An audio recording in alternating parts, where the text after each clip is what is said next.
Pagpauli sang Ilonggo OFWs nga na-stranded sa Metro Manila. Ginbalabagan sang gobernador kag mga alkalde sang probinsya.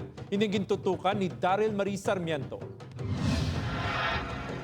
Natala na kuntani nga magpauli isubong nga adlaw sa probinsya sang Iloilo ang kapin sa kagatos ka mga OFW nga na-stranded sa Metro Manila o umpisa ginpatuman ng travel restrictions. Apang, matapos ang meeting ni Governor Arthur Defensor Jr. sa mga alkalde, nakasugtan nga ipaiway ang pagpauli sa mga OFW matapos ginapahayag nga may nagpositibo sa rapid testing nga ginpatigayon sang Iloilo City sa unang batch sa mga OFW nga nagabot sang nagligad nga semana. Sa sulat sang gobernador kag mga alkalde sa Civil Aviation Authority of the Philippines, ilagin pahayag nga apisar luyag nila makita mga OFW nga makapauli sa ila pamilya, ginapamatukan nila ini bangod man sa posible paglaptas ng COVID-19. We are living in extraordinary times right now because of this COVID-19.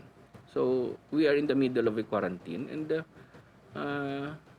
it cannot be sound to move people around, no? Suno sa gobernador, temporaryo lang ang pagsuspend ng pagpauli sa mga OFWs. Kinahanglan suno sa iya nga mangita ang Overseas Workers Welfare Administration o OWA sa containment facility para sa mga OFW kag ipaidalom sila sa COVID-19 test antes papulion. Ting trabaho ko iya nga mapasiguro nga hindi maglaton kag hindi malatnan ang pamilya.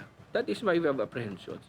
Hindi why kita gaalang-alang to kay hindi natin gusto nga makapuli sila o naga-discriminate kita. But because of that possibility, nga pwede siya maglaton. Base sa records ng Provincial Health Office, yara sa kapin 12,000 ang mga person under monitoring sa Iloilo, sa diin 95% sa ila ang nakumpleto na ang home quarantine.